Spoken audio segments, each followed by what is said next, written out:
We're at 143,929 acres, still 0% containment. We should have over 1,000 firefighters. So far at this incident alone, it's just agencies from all over the state of California. We have more resources inbound right now.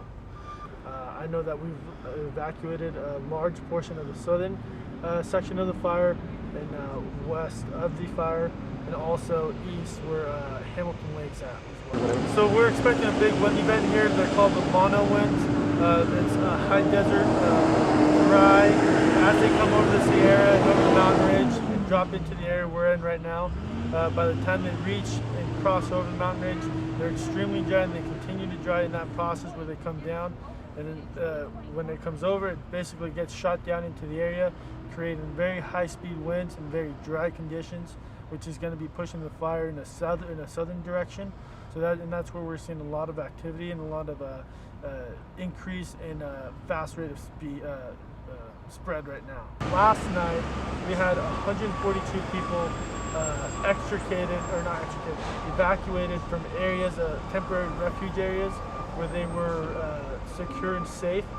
They were just not able to egress down due to the road conditions. The only way to get them out was via air. So that's why we coordinated with CHP, National Guard to fly in and take these people out. No one was hurt.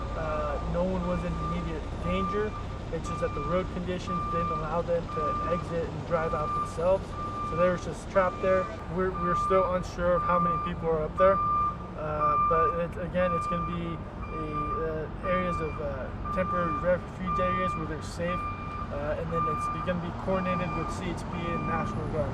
So we got two Type 1 incident management teams. We got Team 1 here for the Cal Fire, which is going to be taking charge of the southern portion, basically the Fresno County section of the fire. Madera County is going to be managed by Big Basin, which is a federal Team 1 incident team.